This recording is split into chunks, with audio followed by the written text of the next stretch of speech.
SMI.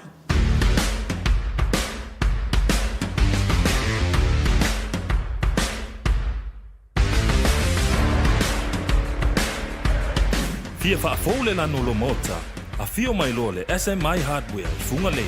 Ua iai nei le mato au whainga luenga to mai whaapitoa, a wale sui ino so se vali, ina ia whetau i le lei malo manao. O mato vali, o lo awina mai atu numa mau, ma ua mau tinoa le ananga tā, ma e umi foi ona au le iai lo maota. A o whataritali ei la le sui ino lau vali, o lo iai foi nisi o mato vali e whai iai lau whiwhilinga, o wale whaalele ina atiki o lo maota. Mo tātou o lo alalam papa au ia tunu i whafu, whafso tai le fionga ia mai ava Leslie Wolf, a wā o mwhai on tongi New Zealand, ai piki Samoa lau opa. E nao le whilipili lava o le lanu, mātou te ngalulua i le suina, e no piki lea e lo ainga i Samoa. Le SMI hardware, o lo paanga mo so se mea faufale, ma le fausiaina ua mea angata.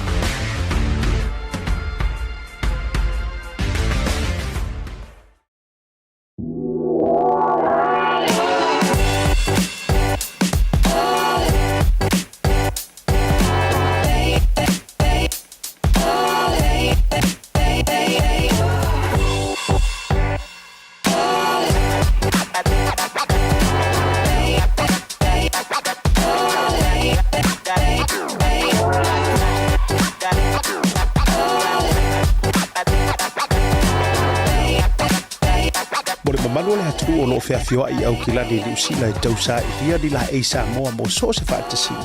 E ala I aloa lanu ese wa mi tiafo whapea la e mo tamaitai ma whanau. E tasi lava le whale o loa I au kilani e te maratuina le e Veni Pacific New Zealand. I le Auckland International Airport Shopping Centre. No mera tasi John Coulter Drive. Out of a tono la vole warehouse mara Cape I le malai male. Le e Veni Pacific New Zealand.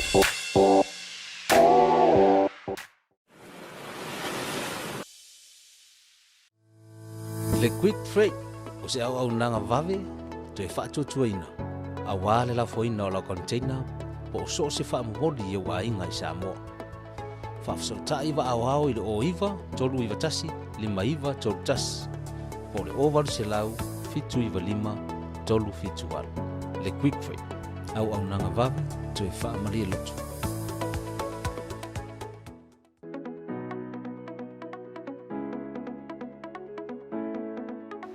Hey, have you signed up with BlueNet yet?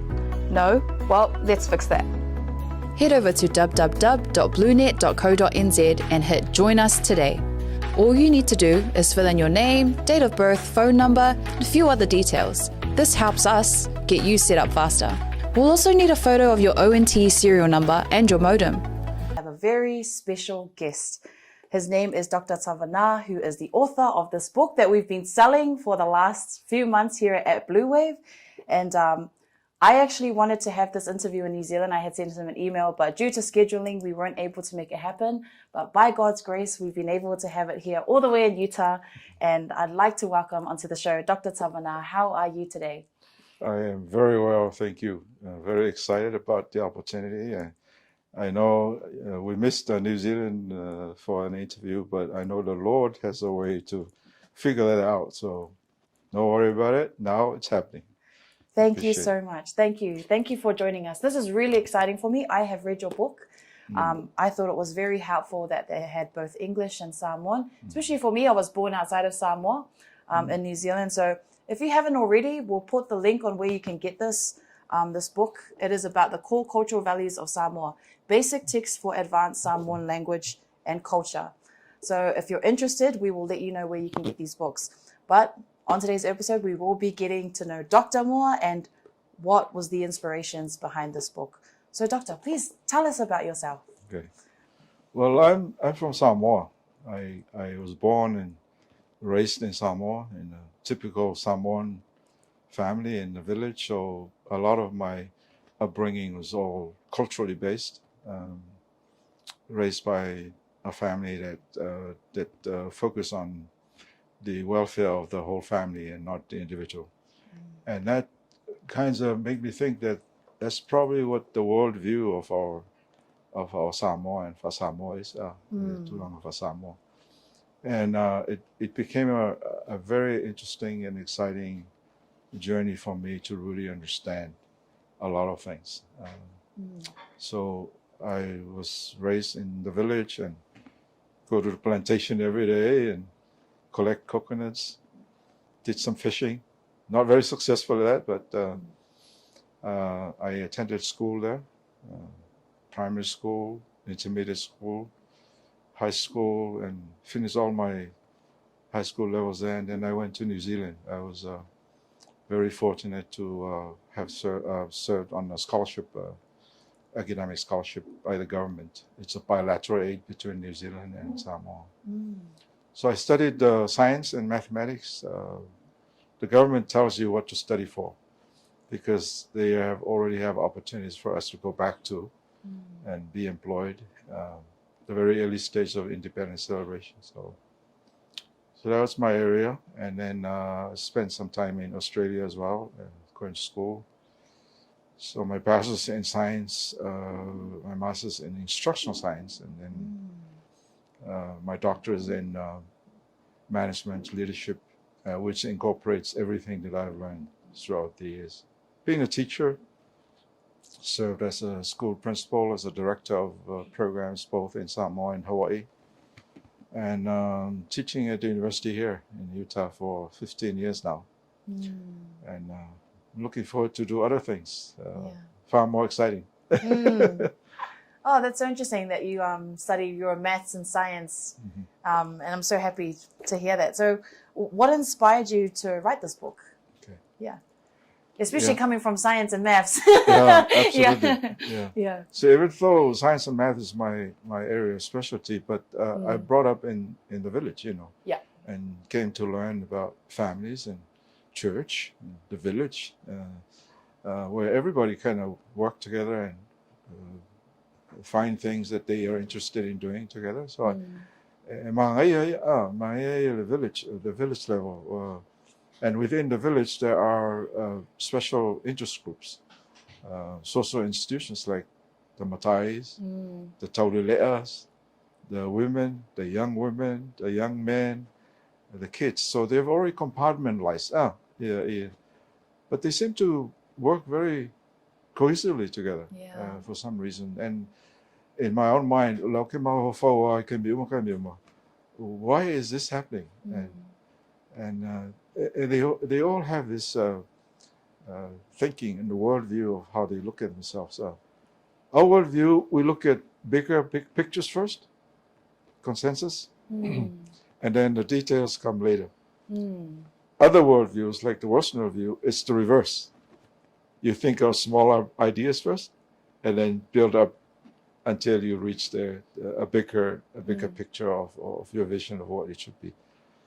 And I'll talk about that later, but why did I write the book? So when I came here and started teaching the advanced class in the university, and we talk about the core values, which are the underpinning elements and principles for everything we grow up and do, there's got to be a foundation. We've got to start from somewhere. So the core cultural values of Fa'a Samoa are the very essence of why and explain of who we are. A lot of things that come after are the actual implementations and applications. The problem is, as we all are, growing up in Samoa, our parents teach us, you do this, be obedient. And here our young people thinking, what does that mean? So respect your elders. If you eat fesuia'i, guess what? You need to sit down. If you talk, you need to find a place where you feel comfortable and talk. If you're walking around the elders or others, walk away from them. So here's the question. They learn all that, what to do and how to do it. But they never learn why are we doing it. Because to me, as a teacher, those are the three questions I ask. What am I going to teach my students? How am I, that's the content. How am I going to teach it? That's called pedagogy. It's a fancy English word, but it simply means tragedy. How are you going to do it? But we hardly ask the question, why are we teaching it? What's our vision? What's the essence of what we're doing? And those are the questions that the students, especially in diaspora, are asking. Students who have grown up here. Because in the 6 values that I've discovered in my research is there is an application. So we teach applications. We're very good at that. Parents, schools. So we teach what to do and how to do it. Never address why are we doing it. So that's my focus. I wanna make sure that in the book it really describes the reason why we're doing it. Because if we understand where we're going, it helps us. Absolutely. And if we don't, it doesn't matter where we end up at.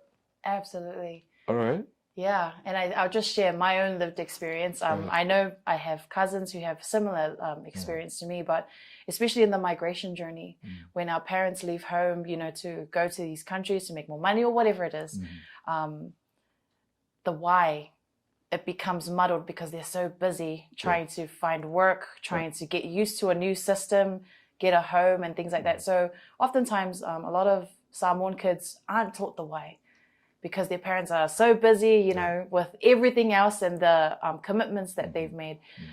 So it's so good that we have this book because, it's always good to ask why we do these things and explain to our youth why it's important. And that's why we're seeing a lot of interest from the diaspora and asking all these questions online. And I'm sure you've seen it as well. The discussions, over 100,000 comments, people just commenting, why do we need to do fa'aloa'i? I don't know this uncle that lives all the way in this village. There's no value in me giving back to these people. So for anyone who's listening, this book explains the why really well. It explains that why really well.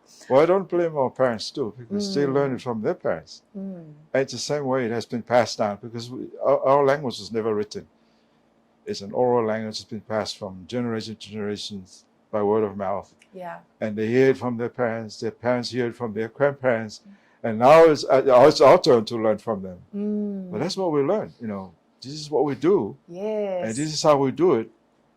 And nobody has ever addressed. And when I've read a lot of books that are written, great books, but very little is focused on, if we know what we're doing, there would be very little questions. Everyone would be happy because of that. Anyway. Absolutely. What was the hardest part of this book to write, and what part of it did you wrestle with the most? Very good question. The number one thing that I really focused on was credibility. Tofa Samoa, le taualoa. How do we know that this work is credible? How do we find out? Because we can write a book, everyone can do that, but whether the readers will read it and come to an understanding and learn something, that depends on the credibility. And I'm talking about academic credibility. So I have 4 things that I was looking at. Before I even started writing the book, I said, I want to make sure that the institution, the higher institution of learning that I'm involved in, is in that level. And in America, they have R1 is for the top research class, top research university. R2 is probably the second one. I don't even look at the R3 and R4. And it makes me comfortable to know that the university that I was in, that I did my study in, is in R1. Wow. So it's pretty academically rigor, and the academic expectations, are very high. A lot of people didn't make it, because if you don't make it, you can pass what you were expected to pass, and then, of course, you have to go back and start again. So that's number one. Number 2 is that I have to look for where I can get the content. Anotusi, that's the word that I use. Where do I go get the content? I'm talking about the culture. So I have to go back to Samoa. I spent probably a year and a half, looking at all those different avenues of the statements. So I look at the people that are very elderly people, because they are the caretakers Yes. of our resources. Yeah. Because our language has been passed down generations, and nobody's ever recorded it. So the only credible place to go to is the very people who are actually the caretakers of our language, of our cultures, and who know and understand. So it includes the government, it includes business and private organizations, it includes education, it includes Puleono, the 6 pullers in Salafai in Sava'i, and also the tumau in Apia, and also the leaders of the churches. So I felt very comfortable working with those individuals, because they really pour out their hearts and say, hey, we need to tell you this. And they're the ones that's why I call the book of Samoa, because the information is not my information. I was only an instrument to gather the data and put it in a way to analyze the data. And fortunately, the way we analyze the data is very much similar to how the Samoans think and understand our own language and culture, because nobody else understands it. Because prior to the coming of the Europeans in the colonial period, they already know that Samoans are very, not only beautiful people, but they're very smart. They know what they're talking about. So Robert Louis Stevenson, this recited there, Captain James Cook, and others have said, there's something about Samoa. So we already have that. It's not something new, but it's just a matter of putting in and recording it, and then turn it into a book that everybody hopefully can benefit from it. I'm talking about credibility. Now we have the university. Now we have where the data came from, the very elderly people of our country. Number 3, that paper was submitted by the university to the American Education Research Association, part of my doctorate, and it won the most outstanding paper in the world. Wow! Congratulations. Yeah. Well, it's been a while, so I don't think it's worth me congratulating. Yeah, well, this is a late one because I just found out today. But that's such an amazing achievement. But that paper alone, I went back to Samoa after I graduated, and I didn't think much about it. I'm saying, it's done. I'm okay. But then the university submitted the paper, and I think it was San Francisco, and it won their most outstanding paper. And it's a paper from Samoa. So that's credible. It makes me feel comfortable to proceed with that. And the last one is that paper was published in the International Journal, and everybody knew about it. That's why I left Samoa.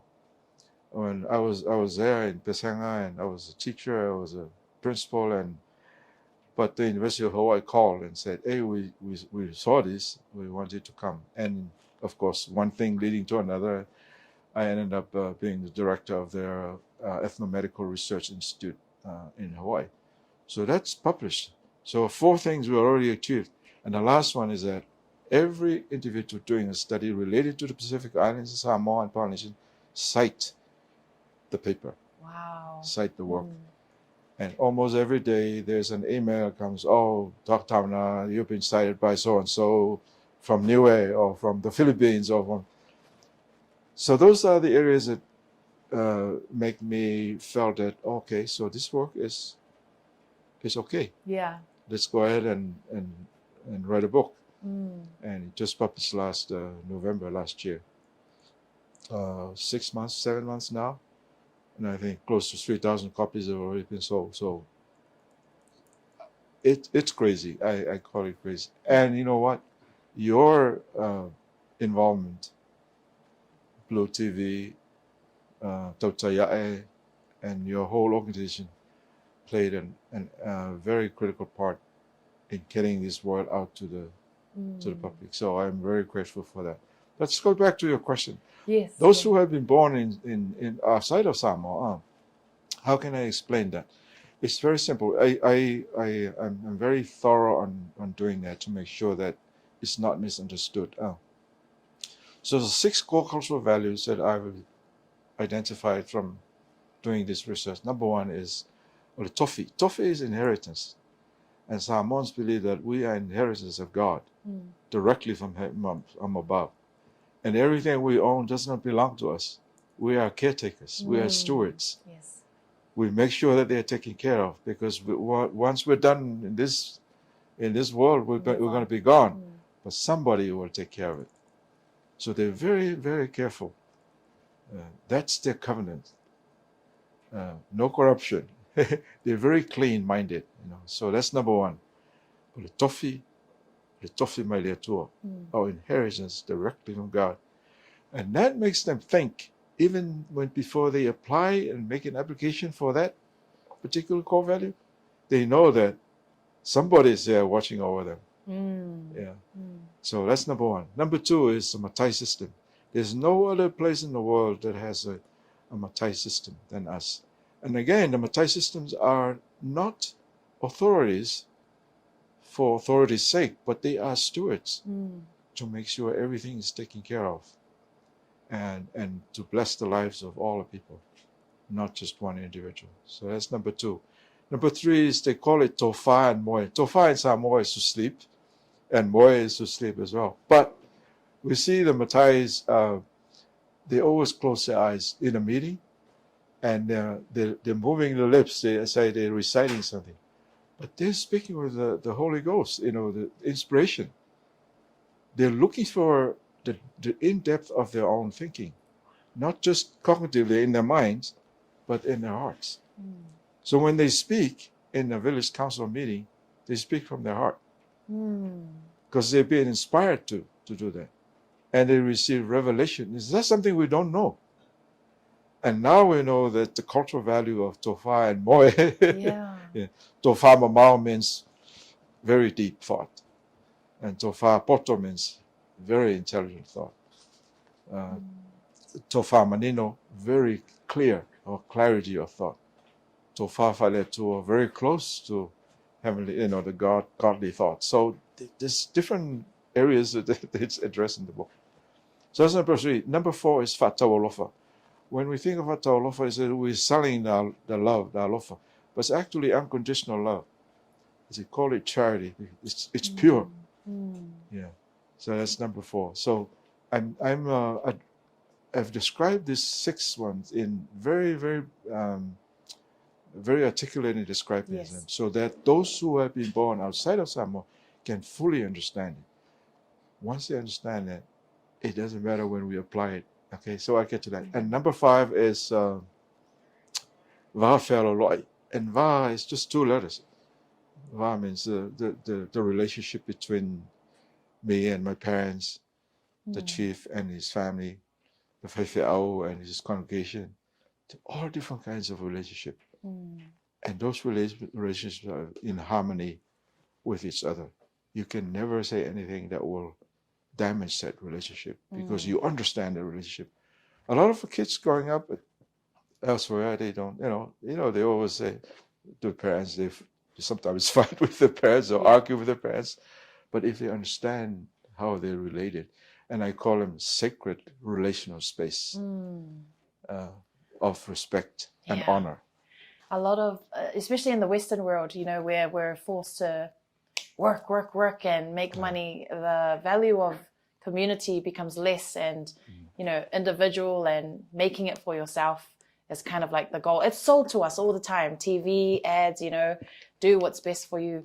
So it's very refreshing to hear this, because you're restoring that value back in relationships, the most simple things, from one human to another, and how much lies in that space for the generations and for the people who came before us, which I find very interesting. One of the best relationships that I talk about is the covenant, the faiga, between the brother and the sister. I tell you, it's very honorable to see the brother caring for his sister. Yes. They call it taupo. There is no such thing where you can cause some kind of not being insensitive to that relationship. The book talks about that relationship, and Lord, if all our brothers read that, understand that, even if you're living in England, Did you know that your sister is your covenant? My goodness. There will never be an argument between those two. It's very honorable.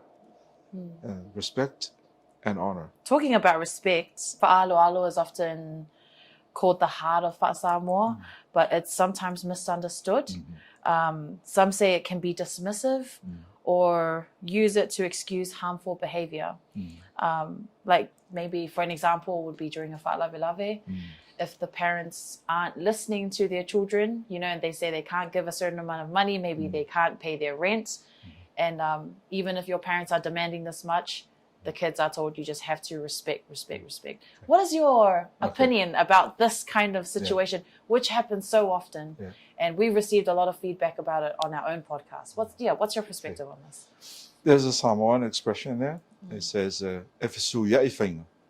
Applications different, variations of the way we do things, but the fa'avae remains constant. The core cultural values doesn't change. Okay, let me say a few of those examples. If there's a funeral in a family, and we have families living all over the world, Australia, New Zealand, and I say that those variations of our applications, interventions for the fa'alavelave varies depend on time. Younger people think of it differently. Older people, because they've been living, think of it differently. Time, space, that means where you live. Let's take the US as an example. $1 is, how much is that in Samoa? Maybe 3 or 4, I'm thinking. $3 or $4, okay. One New Zealand dollar is how much? Maybe $2. $2. Okay. Yeah, $2 or $2. So there's a variation right there. Yeah. The family in Samoa and say, well, maybe $100 from all our kids around the world. So $100 from here will be 250 tala, right? $100 from New Zealand will probably be 200 tala. So that's a variation right there. Not the same. And you're not going to compare what you do here and because it varies from time, space, circumstances. We have families who are struggling with, paying their mortgage or whatever the case might be. They're not able to afford that. Okay. But does that change your core cultural values of fa'aloa'i? Doesn't. If you give 100, I give 200 because I'm a professor. No, I'm just kidding. You know what I'm saying? Yeah. He gives $5. So what?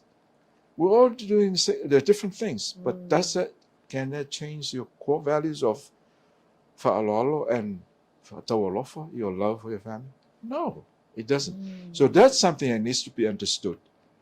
And that's what we're doing in teaching those things, those values. Because if it's not clear and it's not understood, and people continue to think, oh, every time there's a fa'alavelave, and nobody, we say, there are some who say, hey, you give us $1,000 for the fa'alavelave. There's never such a thing in Fa'a Samoa. But the way we do it is you give whatever you feel is best at that moment, at that time, depending on your circumstance and where you live. And that's the right, the human right of everybody, okay? That's something that we hear it all the time. But the family needs to understand that. It needs to be taught properly. Again, the way we apply them varies from time to time, but that doesn't change our core value, our underpinning truth that we love them, we love our family. Yeah. And we respect each other. That makes perfect sense. So, fa'alavelave, that's a system that we use to support our families, our villages. And I guess I'm kind of discovering new things as you're speaking to me. Let's say the parents are putting too much pressure onto the kids, and then the kids are like, I don't like my parents and all of my family. So now that core value has been removed because of the system that exists. It's not necessarily the system, it's the pride. Pride, yeah, that's one of the reasons. So the system is okay. The value, the core value is absolutely perfect. We love them, we respect them, we honor them. That doesn't change. But because we act differently, it's because caused by our pride, or we want everybody to see that we are doing this because we are on the top. You know? Now, and that leads us to another core cultural values of humility and respect and honoring each other, relationships. See, they all come together, you know, and not one value is independent of each other. The six all incorporates in one great way of showing our love, showing our respect, showing our inspiration and revelation, showing that we are children of a loving God, that's our inheritance. So it needs to be taught all together, because you can jump from one place to another and you still feel very secure, you know. And I think that's the problem a lot of youth are having, is that they're not being taught properly. Absolutely. And the light is not being shined on the values, but on the details of the system that are burdensome to how we live. And there's a lot of focus on that. So to me, it's very interesting, and I'm very solution focused. I'm like, how can we disassociate identifying pride, ego, and all those things, and disassociating that with our culture, because our culture is beautiful. It's no one's perfect as well. You know, our people, we have challenges where we have to check our own ego and how we present ourselves to our villagers. Well, that's where that book, you know, is parents, because actually the book is self-taught, you know, you follow the examples there, and it really helps you wake up and understand better. Yeah. So the purpose of that is because for the students, for mainly the youth in diaspora, but actually the parents, and I was thinking of that as a secondary, a supplement, knowing that if the parents get into that, that's the key. Because it makes a lot of sense, you know. All these things come together, and if you really think about it, it's that this is a great community to grow up and live if we all understand what's happening. It's going to take time to get that. We've got to sell more books and get it to a lot of parents. And I know you're saying this is for youth, but honestly, the people who have mostly been buying it, coming in and out of the office, are parents, 40, 50 years old, and they'll buy a book for them and then for their kid as well. Absolutely. So even our parents who have migrated are still trying to, you know, learn those kinds of things as well. But it's so great that we have this as a tool, as a resource, you know? So, you know, your program, I was thinking that because you reach out to so many, a lot of audiences, different places. I think you play a major critical role in that. Just as in our discussion now, I mean, I'm not going to be there all the time, but you have that not that capacity to actually explode, you know, and tell the world about it. And whenever you feel that there are some questions, you know, that's why we're there. And as I said, that the second edition is coming along, should be done before the end of the year as well. And it's got some really great, specific detail and linked to the core values that I talked about. It's very reader friendly. You educate yourself. Yes, yeah. You don't need a professor to come and teach you that. Oh, absolutely, Doctor. And honestly, this is actually like, we're aligned, because Breaking Waves, the show, it's focused on helping solidify the identities of Pacific peoples. And a lot of our episodes are crafted around understanding identity, understanding your roots, addressing issues or misunderstandings or misconceptions we have about ourselves. And that's what our show is. So this is really aligned with my show, Breaking Waves, because it goes into the why and our values. So it's an honor for me to have you on the show, and I'm so happy to help because we align in that way. Absolutely. Yeah. So another question I wanted to ask you was about fautua. You know, it's a powerful part of our culture, but a lot of youth can find it overwhelming and burdensome. What would kind of be your advice to them on how to deal with this, especially if they have parents who are very old school and haven't come around to teaching the whys to their kids? What would be kind of like your advice for them? You still maintain respect and relationship in a way that doesn't create issues that might potentially become a problem. But the way that again, I will always go back to this understanding of the values, because those values are very well incorporated. Because if you really think of it, the way those values are there, it does a couple of things. One is that harmony and living with joy among families.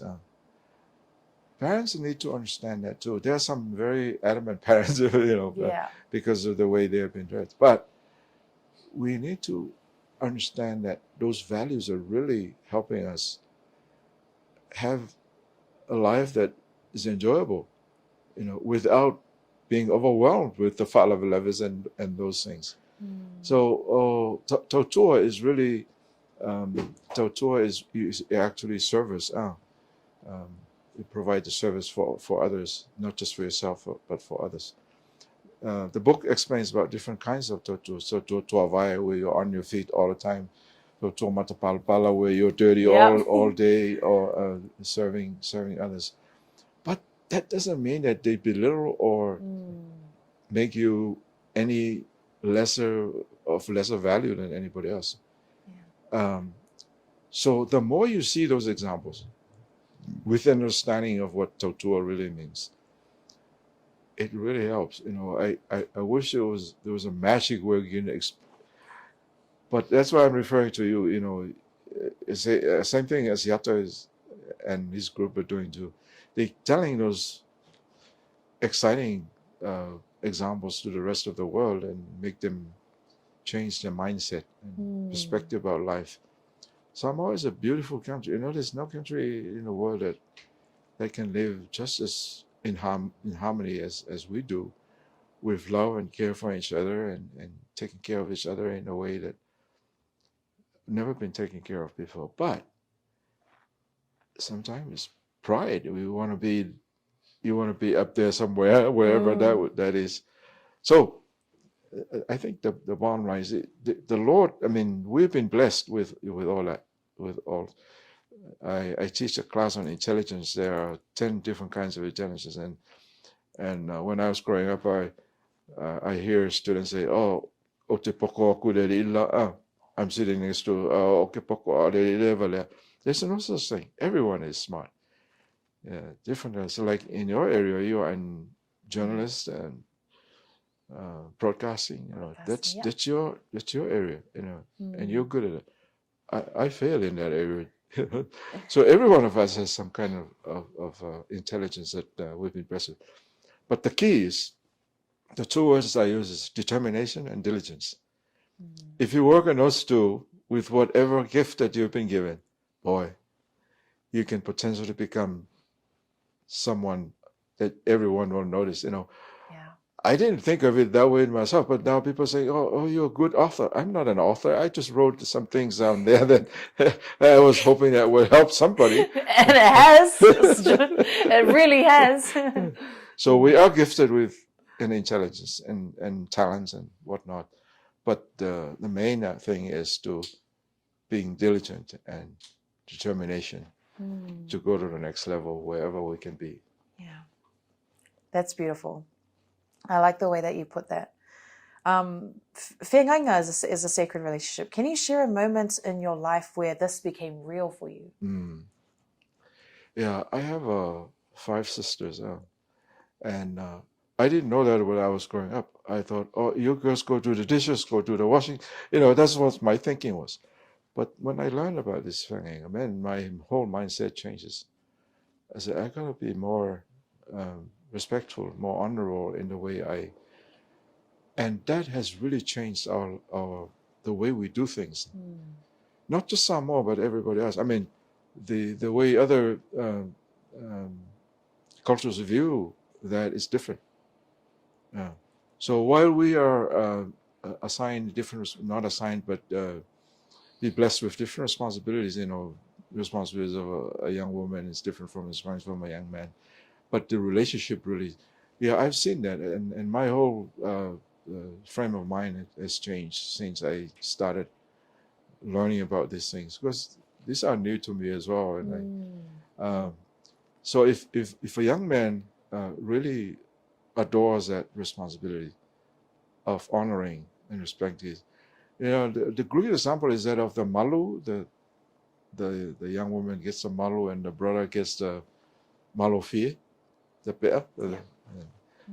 And the malu, as you understand, is sacred and protected. And the malu is for the young women, for the sisters. So that explains itself that they need to be protected. By who? By their brothers, by their family. Because she is a taupo, she is O Agafa'avae of the family, and she has sacred responsibilities that she needs to do. So I've been there. I'm sure our young men here have already seen that, but the relationship between you and your sister, and not just your sister, your mother as well. Yeah.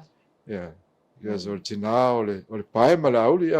she's sorted out and cleaned up and smoothing out life itself, and she's also to Matai. And I think this is really important. Just reflecting back in New Zealand, often a lot of the times that people join, whether it's gangs or get into, the underground life, it's because of this lack of family, this lack of understanding the relationship between siblings. So these are one of the important things that can help heal people as well. So it's very healing, our values. How do you see love working differently in Samoan culture compared to Western ideas of love? Well, it's very different worldviews. As I think I pointed out earlier, that our worldviews is much broader on the top. So when I did analyze the data for my doctorate studies, that's exactly how I did it. We think of great ideas, big ideas first, and then we build it down to the details. The Western worldview is different. It's reversed. Because you're individual in yourself. I mean, you're interested in yourself. You want to be successful as an individual. And you're always competing with each other so that you can rise to the top. That's crazy, that competition mindset. Yeah, I know. I know. And they work so hard to get to the top because they are a more individualistic society. Samoa is different. We're more consensus society. We work as a group. First, as a family, as a church. When we come here, we no longer have villages, but we have a church to attach to. So we're continuing that. So they often think of the consequences later, after their individual interests. Absolutely. So you have, I have a lot of neighbors who are, different, and then that's all they worry about. I'm there for myself. I need to get to the top. And here I am thinking, I have a family, have a village. And I like it. Our culture is more consensus. We kind of deliberate. Talanoa, because talanoa is one person is telling a story, and noa means you're listening. Noa means you don't say anything, you're listening and try and analyze what's being said. So that's the differences in our culture. I don't think anybody can change that because it's the way it is. And it's been like that for a long time. What do you hope that your readers, especially young Pacific people, take away from this book? We published a book, but we're thinking of other means to help.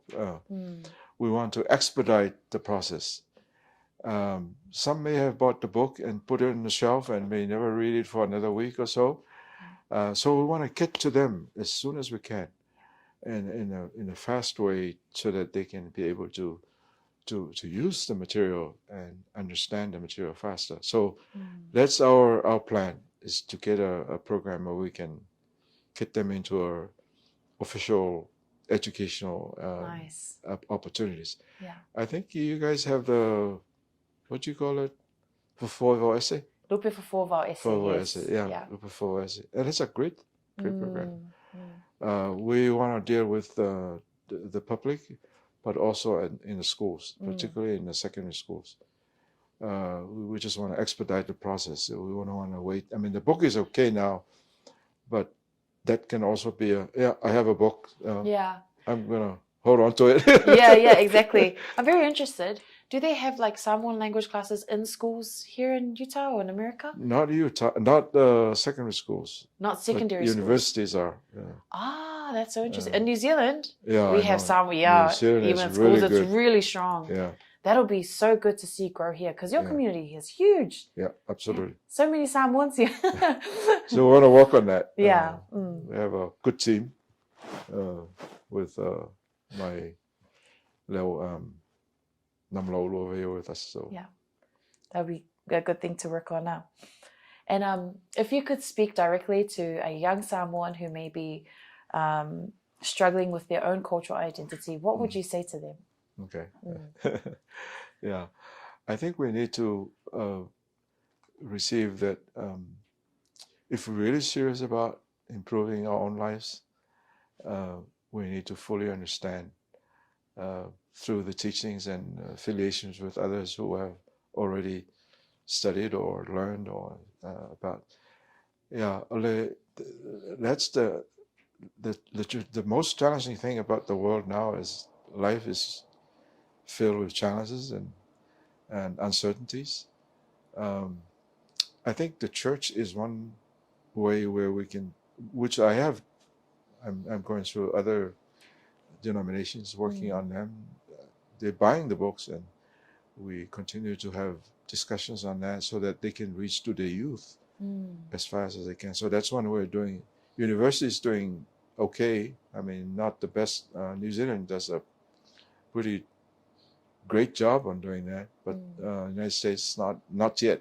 Yeah. So that's it. So we're going through the youth program in the church, the universities. That's good. Now we're going down to the high schools because we want to start early. Yeah. And when high schools are established, we go down even further to the elementary schools so that the kids can be able to catch up with that as fast as they can.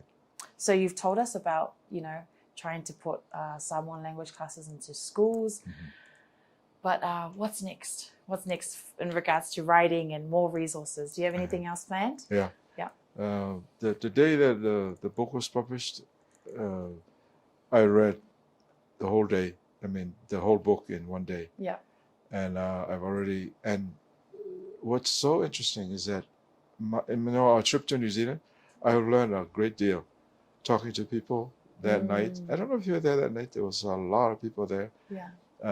And I have learned a lot of things. So I can actually gather all that data from them of how they see the book and what needs to be improved. So, and when I came home, I already started, and I think I'm halfway through already, and it should be done by the end of the year.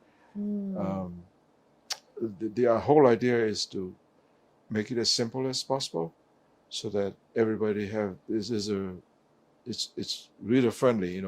I like to read. Yes. Yeah. And there may be some audio recordings. Audiobooks would be good. Yeah. Because that would really help, particularly because there's a glossary in each of those units. It explains using diacritical marks and language and grammar, so that the student would be able to pronounce the word correctly, see what it means, and then the translation. So, so there are other means of improving the work, and I thought I was gonna finish the book and then that's it, but it doesn't look like it. Yeah. Because there's a lot more work to do. So. And I wish you all the best for the completion of that. But thank you so much for joining us on our Breaking Waves podcast. It's been an honor to interview you.